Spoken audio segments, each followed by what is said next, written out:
Hello बच्चों, कैसे हो आप सब लोग। मैं उम्मीद करता हूँ कि आप सब लोग अच्छे होंगे और अच्छे से अपनी पढ़ाई को कंटिन्यू कर रहे होंगे। एक बार फिर आप सबका स्वागत है, या यूं कहें कि वेलकम है ऑन माइंड स्पार्क फिजिक्स में। एक ऐसा चैनल जो आप सबको एक प्रॉपर गाइडलाइन प्रोवाइड कराता है। जैसे मैंने क्लास 10th के लिए एक 60 डेज का प्लान एक्टिव किया था बिफोर एग्जाम, ऐसी क्लास 12th के लिए चैप्टर वाइज चैप्टर एक सीरीज चल रही है। अभी हम इलेक्ट्रोस्टैटिक्स पढ़ रहे थे, जहां पर हमने ये कैलकुलेशन कर लिया था कि electric field on a dipole on axial line. Now we can find electric field on a dipole on equatorial position. किस पोजीशन में? इक्वेटोरियल पोजीशन पे फाइंड करना है। इसको नॉन एक्सियल पोजीशन भी कहते हैं। तो देखते हैं क्या है आज का पहला टॉपिक, इलेक्ट्रिक फील्ड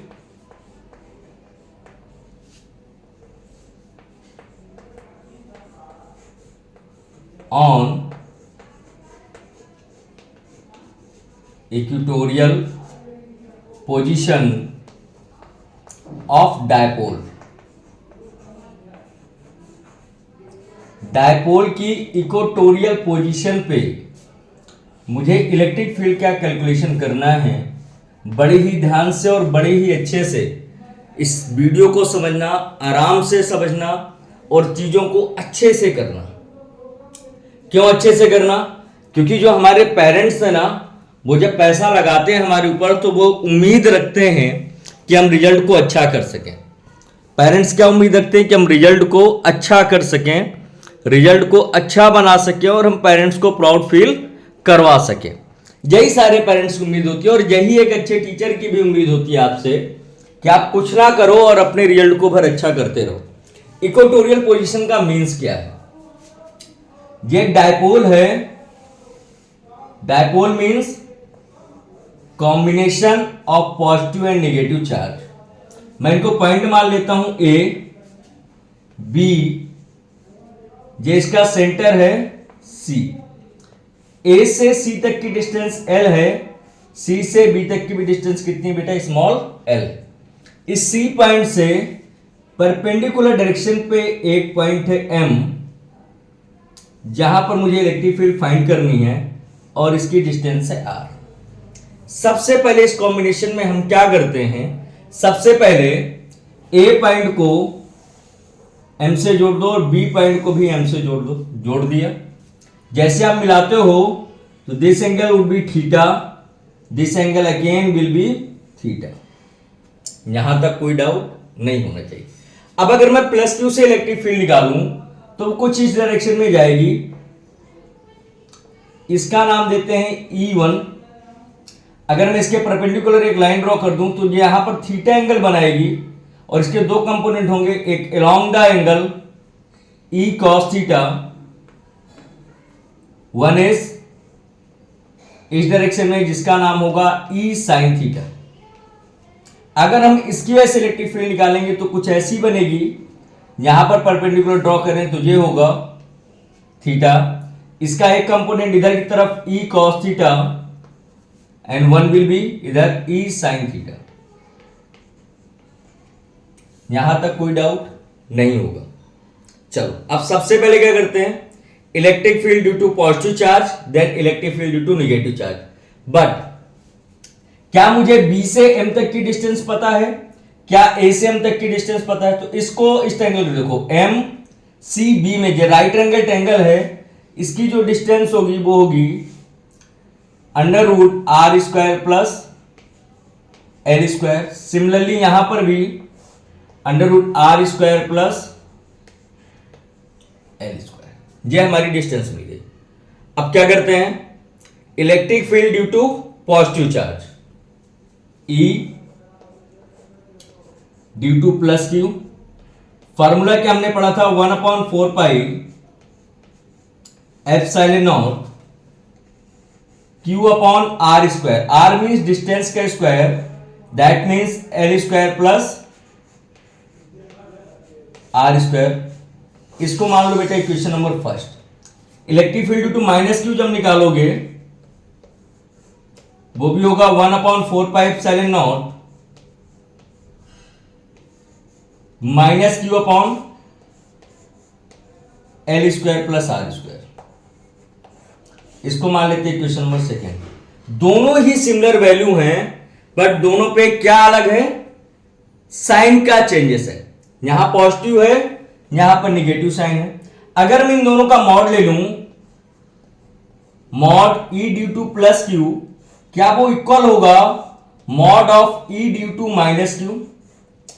क्या मैं इसको सिमिलरली ई लिख सकता हूं? हां बिल्कुल लिख सकते हैं सर, ऐसा ही होता है। अब यहां पर देखो, इस पूरे डायग्राम में E sine theta, E1 sine theta and E2 sine theta, both are opposite. कैसे हैं बेटा दोनों? अपोजिट हैं, so they will cancel out, cancel out हो जाएंगे। अगर ये कैंसिल आउट हो गए तो नेट इलेक्ट्रिक फील्ड क्या होगी? नेट ई किसके इक्वल हो जाएगा बेटा? 2E cos थीटा के इक्वल हो जाएगा। नेट इलेक्ट्रिक फील्ड किसके इक्वल हो जाएगा? 2E cos थीटा के इक्वल हो जाएगा। अब हमने E की वैल्यू तो निकाल ली, दोनों को इक्वल कर दिया और मॉड E के इक्वल कर दिया। चलो हम यहां पर देखते हैं। 2 E की वैल्यू है 1/4πε0 Q upon R square plus L square, या L square plus R square, कुछ भी लिख सकते हो, कोई फर्क नहीं पड़ना क्योंकि प्लस में, इनटू कॉस थीटा। किसी भी एक राइट एंगल ट्रायंगल में देखो, मैं यहां पर बी सी एम में देख रहा हूं, कॉस की वैल्यू निकालनी है। कॉस इक्वल क्या होता है? Base upon hypotenuse. रख देते हैं यहां पर 1/4πε0 अलग लिखते हैं। मैं इसको 2Q upon R square plus L square, cos को क्या लिख सकते हैं? Base upon hypotenuse. बेस कितना है बेटा? एल। हाइपोटेनियस कितना है? R square plus L square की पावर 1/2। रूट को हम क्या लिख सकते हैं? 1/2 लिख सकते हैं। ये कंबाइन 2QL लिखा हुआ है, 1/4πε0। 2QL मीन्स P, ये पावर 1 है, ये पावर 1/2 है। इसको हम कंबाइंड पावर लिख सकते हैं 3/2 इक्वल। एक तो यहां पर सॉल्व हो गया।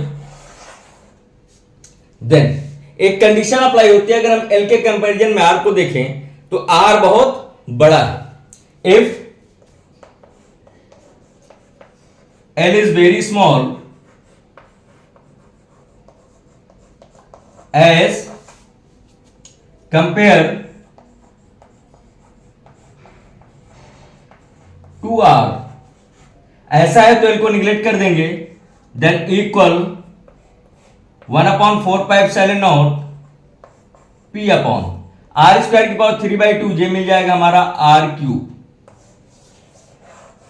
That is a complete solution of electric field due to equatorial position. देखो एक बार ध्यान से समझो कि मैंने किया क्या है इसमें। सबसे पहले एक डायग्राम लिया है, उस डायग्राम में मैंने E की वैल्यू फाइंड की है, फिर E due to plus Q charge and then E due to minus Q charge. दोनों का मॉड लिया तो दोनों इक्वल आए। E sine theta, E1 sine theta and E2 sine theta both are opposite हैं तो कैंसिल आउट हो जाएंगे। नेट इलेक्ट्रिक फील्ड क्या हो जाएगी? 2E cos थीटा के इक्वल। और हमने यहां पर सारी वैल्यूज पुट करके सिंपल सा कैलकुलेशन कंप्लीट किया है। यहां तक बेटा कोई दिक्कत अगर है तो मुझे कमेंट सेक्शन में जरूर। चलो अब नेक्स्ट कैलकुलेशन में आते हैं। नेक्स्ट कैलकुलेशन क्या हो सकता है? नेक्स्ट कैलकुलेशन है, अगर हम किसी डायपोल को इलेक्ट्रिक फील्ड में रख दूं तब क्या होगा? Dipole kept in electric field, देखना अच्छे से। Dipole kept in electric field. अब देखते हैं जब डायपोल इलेक्ट्रिक फील्ड में रखा जाता है तो बेटा एक नई चीज क्रिएट करता है, that is known as torque. क्या क्रिएट करता है? टॉर्क क्रिएट करता है। क्यों क्रिएट करता है अब देखते हैं। ये एक इलेक्ट्रिक फील्ड है, यूनिफॉर्म इलेक्ट्रिक फील्ड है, ध्यान देना अच्छे से। We have a electric field which is uniform, that is electric field E. ठीक है, क्लियर है यहां तक? अब मैं यहां पर एक डायपोल रख रहा हूं, ये एक डायपोल है मेरा, dipole minus Q plus Q, two charges आ गए। अब देखना ध्यान से, यहां से इस पॉइंट की जो डिस्टेंस है वो हमने 2l मान के रखी है, इसका नाम a नाम दे दिया है मैंने। ठीक है, अगले पॉइंट का नाम b दे दिया है यहां तक, और इसके परपेंडिकुलर कोई लाइन ड्रॉ कर लेता हूं ताकि मुझे समझ में आ जाए क्या चीजें मैं कर रहा हूं। इस पॉइंट का नाम दे दिया मैंने c। इस चौक को समझो, इसको मैंने इलेक्ट्रिक फील्ड में रखा, ये वाला पॉइंट इसको इधर की तरफ लेकर जाएगा, ये वाला पॉइंट इसको इधर की तरफ लेकर जाएगा। जब दोनों पॉइंट इसको इधर उधर लेकर जाएंगे तो क्या होगा, सोचने वाली बात है। जैसे ये एक स्टिक है मेरे पास, इस स्टिक को ध्यान से देखना, समझो डायपोल है, मैंने यहां पर पुट किया, जे वाला इलेक्ट्रिक फील्ड का पोर्शन इसको इधर खींच के ले रहा है, जे वाला इलेक्ट्रिक फील्ड का पोर्शन इसको इधर लेकर जा रहा है, तो क्या ये अपने सेंटर पे कुछ ऐसे घूमती रहेगी लगातार? Continuously movement of dipole in electric field is like this, कुछ ऐसा होगा। सोचो, बड़े ही ध्यान से समझना। इलेक्ट्रिक फील्ड में हमने एक डायपोल रखा ऐसा, वो क्या कर रहा है, दोनों इलेक्ट्रिक फील्ड प्लस क्यू वाले इसको इधर और माइनस क्यू वाले इधर, ऐसे कुछ घुमा रहे हैं, घूम रहा है चारों तरफ। तब क्या हो रहा है, अगर कोई चीज घूम रही है तो क्या होगा, देखना है यहां पर, net force in uniform electric field क्या होगा। Net force in uniform electric field, देखना कैलकुलेशन बड़ा ही अच्छा है, बड़ा ही आसान है, बस समझना है। Net force in uniform electric field क्या होगा, देखो प्लस क्यू वाला इधर, माइनस क्यू वाला इधर, F due to minus Q क्या होगा, माइनस का Q इंटू ई।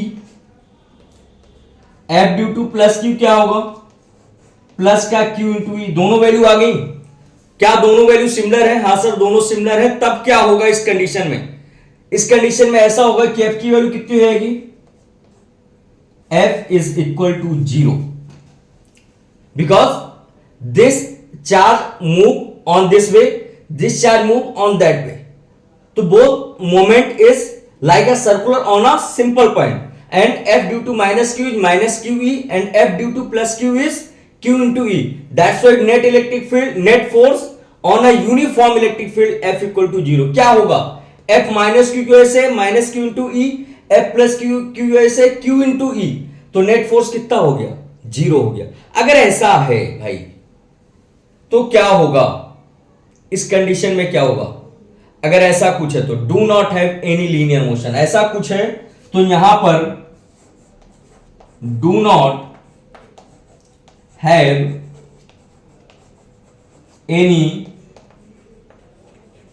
Linear motion. भाई लीनियर मोशन तो नहीं होगा, यहां तक हमें चीजें समझ में आ गई, बोलो हाँ या ना, जो भी है मुझे कमेंट सेक्शन में बताना। अगर F इक्वल टू 0 है दैट मीन्स लीनियर मोशन नहीं होगा। अगर लीनियर मोशन नहीं है तो क्या होगा, सर्कुलर मोशन होगा, और सर्कुलर मोशन है तो टॉर्क जनरेट होगा। क्या डिफाइन करोगे, there are two equal and opposite forces acting on a dipole having distance between them, it move a couple of force which create torque. देखो क्या लिखोगे, there is two equal and opposite forces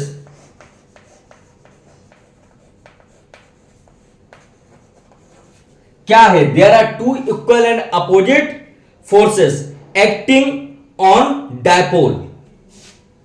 क्या कर रहे हैं, हमने यही लिखा ना, there are two equal and opposite forces, किसमें एक्ट कर रहे हैं, डायपोल पे, having some distance between them, दोनों के बीच में क्या है, कुछ डिस्टेंस है, acting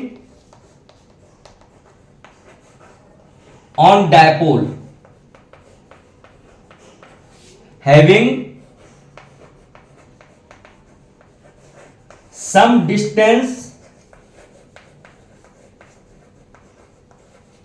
between them.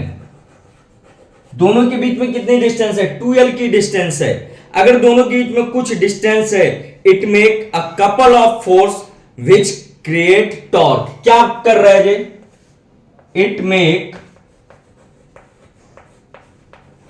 Makes couple of force which create torque. जो कि क्या क्रिएट कर रहा है? टॉर्क। एक बार और समझो, हमारे पास एक टॉर्क डायपोल था जिसको हमने इलेक्ट्रिक फील्ड में रख दिया। कैसे इलेक्ट्रिक फील्ड है? यूनिफॉर्म इलेक्ट्रिक फील्ड है। यहां से देखते हैं, ये एक डायपोल है जिसको मैंने यूनिफॉर्म इलेक्ट्रिक फील्ड इस पे रख दिया। अब प्लस क्यू वाला चार्ज इसको इधर खींच रहा है, माइनस क्यू वाला चार्ज ऊपर की तरफ खींच रहा है। दोनों का मोमेंट कुछ ऐसा हो रहा है, दोनों चार्ज को खींच रहे हैं तो इसका मोमेंट कुछ ऐसा बन रहा है। यहां पर नेट फोर्स तो जीरो हो गया। अगर नेट फोर्स जीरो हो तो कोई भी लीनियर मोशन नहीं होगा।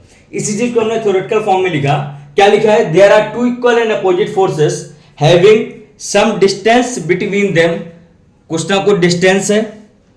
अगर दोनों के बीच में कुछ डिस्टेंस है तो क्या होगा? It make couple of force which create torque. जो कि कपल ऑफ फोर्स बनाएंगे और वो क्या क्रिएट करेगा? वो टॉर्क को क्रिएट करेगा। यहां तक कोई दिक्कत नहीं होनी चाहिए। अब अगर टॉर्क को क्रिएट कर रहा है, टॉर्क होता क्या है? टॉर्क क्या होता है? क्योंकि हम पढ़ रहे हैं, हमने 11th में पढ़ा भी था। टॉर्क क्या होता है? Force into distance between the forces. Force into distance between the forces. Perpendicular distance,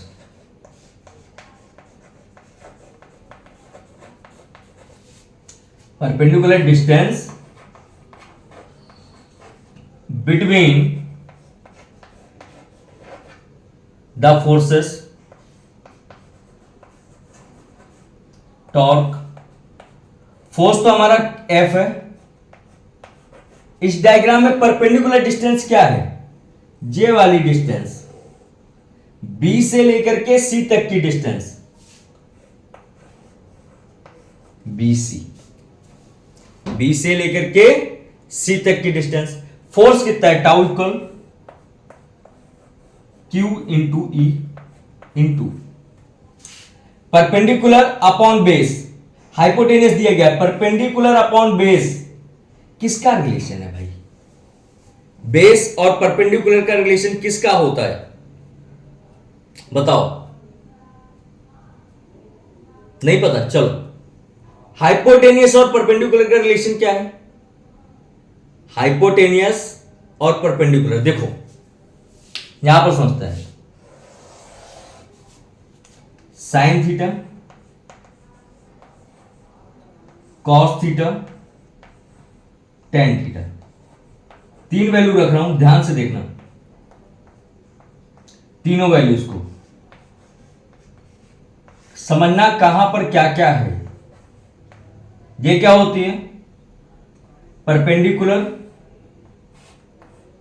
upon hypotenuse. ये क्या है? Base upon hypotenuse. ये क्या है? Again perpendicular upon base. तो परपेंडिकुलर BC, हाइपोटेनियस QA, दोनों का रिलेशन किसके साथ बन रहा है? साइन के साथ। किसके साथ? साइन के साथ। क्या हम यहां पर ये लिख सकते हैं? BC को 2L साइन थीटा, क्योंकि इसको साफ करते हैं, देखना ध्यान से।